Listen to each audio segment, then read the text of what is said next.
ദയാദുർഗ. രചന നിമ സുരേഷ്. അവതരണം അപര. തളം കെട്ടിയ ഇരുട്ടിൽ കണ്ണുകളിലേക്ക് പതിച്ച വെള്ള വെളിച്ചമാണ് ദയയെ നിദ്രയിൽ നിന്നും ഉണർത്തിയത്. പുളിപ്പോടെ മിഴികൾ ചിമ്മി തുറന്നവൾ ജനലഴികളിലൂടെ പുറത്തേക്ക് നോക്കി. ജാലകത്തിനരികിൽ ടോർച്ചുമായി രവീന്ദ്രൻ നിൽക്കുന്നു. ചുണ്ടുകളിൽ കാമം നിറഞ്ഞ ചിരി. ഒരു ചെന്നായുടേതുപോലെ അയാളുടെ കണ്ണുകൾ തൻ്റെ വേട്ടമൃഗത്തിനായി ആക്രാന്തത്തോടെ പരതുകയാണ്. ദയയ്ക്ക് തൻ്റെ ഹൃദയമിടിപ്പ് നിശ്ചലമായ പോലെ തോന്നി. ഭീതിയാൽ കണ്ണുകൾ വികസിച്ചു. അവൾ വെപ്രാളത്തോടെ ഇഴഞ്ഞു മുറിയിലെ ഇരുമ്പലമാരക്കരികിലേക്ക് മറിഞ്ഞിരുന്നു. മോളെ, ദയേ. രവീന്ദ്രൻ ഓരോ വശത്തേക്കും വെളിച്ചമടിച്ച് ദയയെ തിരഞ്ഞു. അവൾ അനങ്ങിയില്ല. ഓർമ്മകളിൽ കോരിച്ചൊരിയുന്നൊരു മഴയുള്ള രാത്രിയുടെ മങ്ങിയ ചിത്രങ്ങൾ മിന്നി. അയാളുടെ തടിച്ച വിരലുകളും പുറത്തേക്കുന്തിയ വെളുത്ത ദന്തങ്ങളും ചുവന്നു വീർത്ത കണ്ണുകളുമെല്ലാം ദയയെ ശ്വാസം മുട്ടിച്ചു. അവൾ ഇരു കൈകൾ കൊണ്ടും ചെവി പൊത്തി കാൽമുട്ടുകളിലേക്ക് മുഖമൊളിപ്പിച്ച് ഏങ്ങിക്കരഞ്ഞു. ശബ്ദം പുറത്തു വരാതിരിക്കാനായി ധാവണിശീലയ്ക്കറ്റം വായിൽ തിരുകി കയറ്റി. കുറച്ചു നേരത്തെ തിരച്ചിലിനൊടുവിൽ രവീന്ദ്രൻ നിരാശയോടെ തിരികെ മടങ്ങി. മുറിയിലേക്കുള്ള വെളിച്ചം നിലച്ചതും അകന്നു പോകുന്ന അയാളുടെ കാലൊച്ചയുമെല്ലാം അറിഞ്ഞെങ്കിലും അവൾ ചലിക്കാതെ അതേ ഇരിപ്പിരുന്നു. അയാൾ തിരികെ വന്നാലോ എന്ന ഭയം ആ രാത്രി ഉറങ്ങാതെ അവൾ ഭീതിയോടെ കഴിച്ചുകൂട്ടി. അലമാരയെ താങ്ങി ദയ ഇരിപ്പിടത്തിൽ നിന്നും വേച്ചെഴുന്നേറ്റു. കാൽപാദം നിലത്തമർത്തുമ്പോൾ കാൽവിരലിൽ തുടങ്ങി ഉച്ചിവരെ അസഹ്യമായ കടച്ചിൽ അനുഭവപ്പെടുന്നു. അവൾ ധാവണിപ്പാവാട പൊക്കി കാൽത്തണ്ടയിലേക്ക് നോക്കി.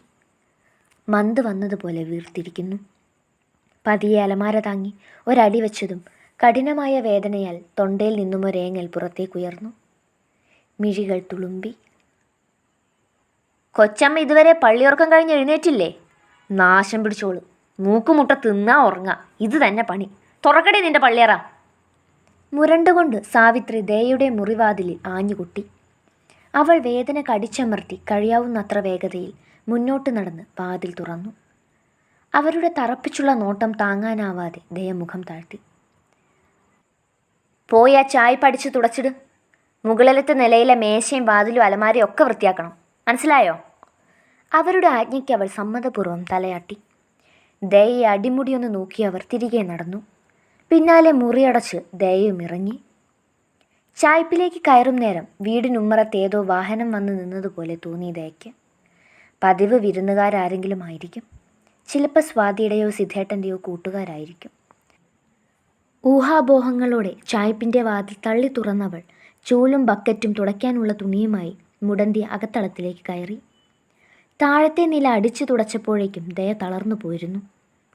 വിശ്രമിക്കാനായി പതിയെ ഇഷ്ടിക മേഞ്ഞ തറയിലേക്കിരുന്നവൾ നടു നിവർത്തി. നിമിഷങ്ങൾ കടന്നപ്പോൾ അടുത്തു വരുന്ന ആരുടെയോ കാൽപാദം അറിഞ്ഞ് ദയ നിലത്ത് കൈകളൂന്നി എഴുന്നേൽക്കാൻ ശ്രമിച്ചു.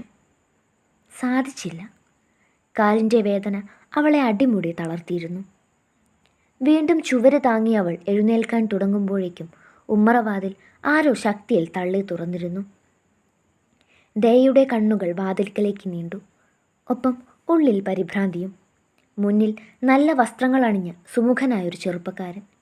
കഴുത്തിലൂടെ തൂങ്ങിയാടുന്ന ക്യാമറയെ അയാളുടെ കൈത്തലം താങ്ങിപ്പിടിച്ചിട്ടുണ്ട്. എങ്ങോ കണ്ടു മറന്നൊരു മുഖം. അയാൾ പുരികം ചുളിച്ച് കണ്ണുകൾ കൂർപ്പിച്ച് ദയയെ സംശയത്തോടെ നോക്കി. ആ നോട്ടം ദയയെ തൻ്റെ ചിന്തകളിൽ നിന്നും ഉണർത്തി. ക്ഷണനേരത്തേക്ക് ഒഴിഞ്ഞുപോയ വെപ്രാളം അവളിൽ വീണ്ടും നിറഞ്ഞു തുടങ്ങിയപ്പോൾ തനിക്ക് മുന്നിലുള്ള വ്യക്തിയെ അവഗണിച്ചവൾ എഴുന്നേൽക്കാനുള്ള പരിശ്രമം ആരംഭിച്ചു. ഒരുവിധം എങ്ങനെയൊക്കെ എഴുന്നേറ്റു നിന്ന നിമിഷം കണ്ണുകളിൽ ഫ്ലാഷിൻ്റെ വെളിച്ചം മിന്നി.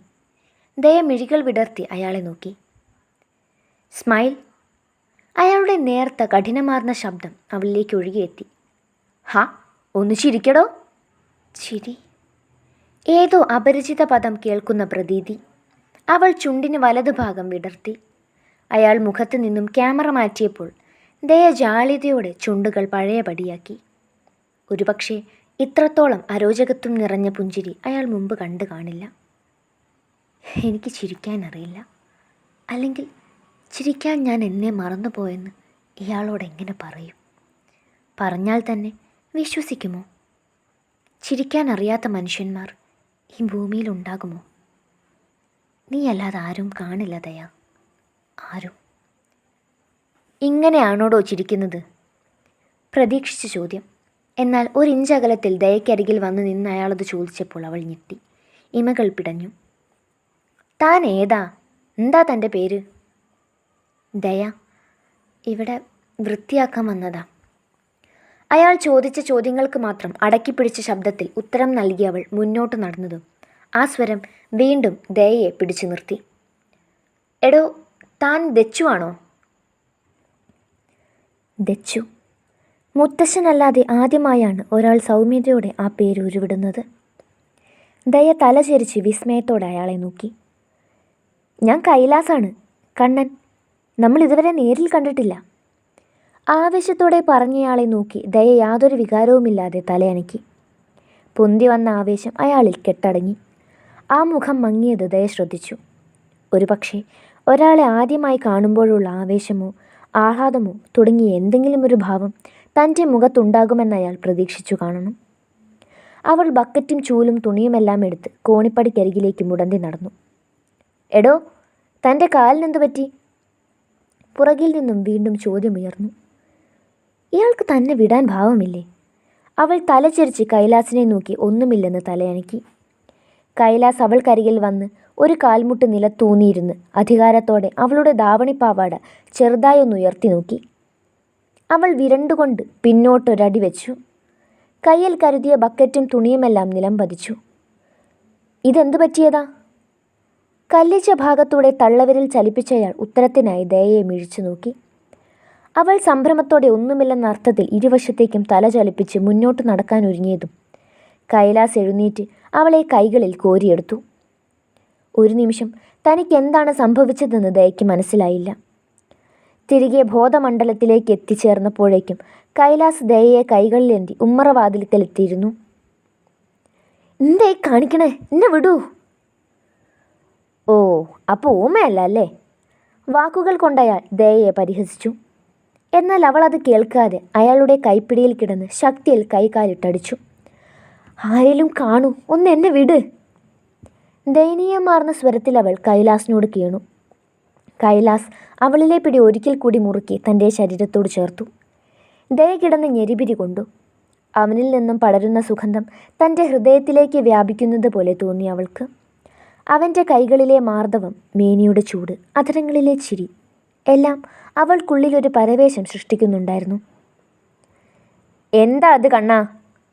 അരികിൽ നിന്നൊരു ഗാംഭീര്യമാർന്ന ശബ്ദം കേട്ടപ്പോൾ ദയ ചുറ്റും നോക്കി. ഇടനാഴിയിൽ എല്ലാവരുമുണ്ട്. വല്യമ്മയും സ്വാതിയും സിദ്ധാർത്ഥും രവീന്ദ്രനുമെല്ലാം അമർഷത്തോടെ പല്ല് ഞെരിക്കുമ്പോൾ ബാക്കിയുള്ളവർ തങ്ങളെ ആശ്ചര്യത്തോടെ നോക്കുന്നു. അച്ഛാ, ഇത് ദച്ചുവാ. ഞാൻ ചായ്പിലേക്ക് കയറിയപ്പം അവിടെ ഉണ്ടായിരുന്നു. ഇയാൾക്ക് എന്തിനാണ് ഇത്ര ആവേശം? ആദ്യമായാണ് തമ്മിൽ കാണുന്നത്, അതുകൊണ്ടായിരിക്കുമോ? മുത്തശ്ശൻ തന്നെ ഇവിടേക്ക് കൊണ്ടുവരും മുൻപ് ശേഖരമ്മ കുടുംബമായി ചെന്നൈയിലേക്ക് മാറി താമസിച്ചിരുന്നു. തനിക്ക് 14-15 വയസ്സുള്ളപ്പോഴെങ്ങാനും അമ്മാമ്മയും അമ്മായിയും 3-4 ദിവസത്തെ അവധിക്ക് വന്ന ഓർമ്മയുണ്ട്. അന്നും ഇയാളോ അനിയത്തിയോ ഉണ്ടായിരുന്നില്ല. അതിനടുത്ത കൊല്ലമായിരുന്നു അമ്മായിയുടെ മരണം. പിന്നീട് 5-6 വർഷങ്ങളായി അമ്മാമ്മ നാട്ടിലേക്ക് വന്നിട്ടേയില്ല. ഇത് ദച്ചുവാണെന്ന് നീ പറഞ്ഞിട്ട് വേണോ അറിയാൻ? അമ്മാമ്മയുടെ ചോദ്യത്തിന് അയാൾ ഇളിച്ചുകൊണ്ട് തല താഴ്ത്തി. അമ്മാമ്മയെ മറന്നോ കുട്ടിയെ? അലിവാർന്ന ശബ്ദത്തോടൊപ്പം സ്നേഹം നിറച്ചൊരു തലോടൽ. എല്ലാം തനിക്ക് പുതുമയുള്ളതാണ്. ഏതാണ്ട് 1 വർഷം മുന്നെയാണ് മുത്തശ്ശൻ പോലും തന്നോടൊന്ന് സൗമ്യമായി സംസാരിച്ചു തുടങ്ങിയത്. പണ്ടൊരു നോട്ടം കൊണ്ടുപോലും തന്നെ പരിഗണിക്കാറില്ലായിരുന്നു. ആദ്യമായി അദ്ദേഹം തന്നെ ദച്ചു എന്ന് വിളിച്ചപ്പോൾ അന്താളിച്ചു പോയിരുന്നു. ഒരുപക്ഷെ വാർദ്ധക്യം നെഞ്ചിലെ വാശിയെയും അഹന്തയെയും അഭിമാനത്തെയും ഒക്കെ ദുർബലപ്പെടുത്തി കാണണം. പണ്ട് മുത്തശ്ശൻ തന്നെയായിരുന്നു പോലും അമ്മയ്ക്കോ അമ്മയിൽ പിറക്കുന്ന കുഞ്ഞുങ്ങൾക്കോ ഈ തറവാടുമായി യാതൊരുവിധ ബന്ധങ്ങളും ഉണ്ടാകില്ലെന്ന് പറഞ്ഞ് ഈ വീട്ടിൽ നിന്നും അമ്മയെ ആട്ടിയിറക്കി വിട്ടത്. ആ കാര്യം വല്യമ്മ ഇടയ്ക്കിടെ മുത്തശ്ശനോട് പറയും. തനിക്ക് വേണ്ടി ശബ്ദമുയർത്താൻ മുത്തശ്ശൻ അവകാശമില്ലെന്ന് ഓർമ്മപ്പെടുത്തലും കൂടെയാണ് വല്യമ്മ ആ വാക്കുകളിലൂടെ നൽകുന്നതെന്ന് മുത്തശ്ശൻ്റെ മൗനത്തിൽ നിന്നും ബോധ്യപ്പെടാറുണ്ട്. ശ്രീകോവിലകം ഭ്രഷ്ട് കൽപ്പിച്ച സുഭദ്രയുടെയും വാസുദേവൻ എന്ന കീഴ്ജാതിക്കാരൻ്റെയും രക്തത്തിന് കോലോത്തെ അടിച്ചുതളിക്കാരിയാകാൻ പോലും യോഗ്യതയില്ലെന്നാണ് വല്യമ്മയുടെ നിലപാട്. എന്താ കുട്ടിയെ നീ ഒന്നും മിണ്ടാത്തത്? അവൾ അങ്ങനെ മിണ്ടുള്ളൂ ശേഖര. എന്തെങ്കിലും ചോദിച്ചാൽ ഒന്നെങ്കിൽ ആംഗ്യം അല്ലെങ്കിൽ മറുപടിയായി ഒന്ന് മൂളും. പ്രഭാകരവർമ്മ പുഞ്ചിരിയോടെ പറഞ്ഞു. അമ്മാളുവിൻ്റെ പ്രകൃതം അല്ല അല്ലേ അച്ഛാ? അവളിതേ ഈ മുറ്റത്തെ തുളസിച്ചെടിയോട് പോലും സംസാരിക്കുമായിരുന്നു. അത്രയ്ക്ക് വായാടിയായിരുന്നു. നേർത്ത പുഞ്ചിരിയോടെ അതിലേറെ വേദനയോടെ അയാൾ പറഞ്ഞു നിർത്തി. മിഴികളിൽ നീർത്തിളക്കം. ഒരേട്ടൻ്റെ വേദനയാവാം. തൻ്റെ അമ്മയെ ഇദ്ദേഹം അത്രയേറെ സ്നേഹിച്ചു കാണണം. കണ്ണമ്മോൻ എന്തിനാ അവളെ എടുത്തു നിൽക്കണത്? നാശം, ഇന്ന് തേച്ച് കുളിച്ചിട്ട് കൂടെ ഉണ്ടാവില്ല. വല്യമ്മയുടെ ചോദ്യത്തോടൊപ്പം സ്വാതി അവജ്ഞയോടെ തൻ്റെ ഇഷ്ടക്കേടും പ്രകടമാക്കി.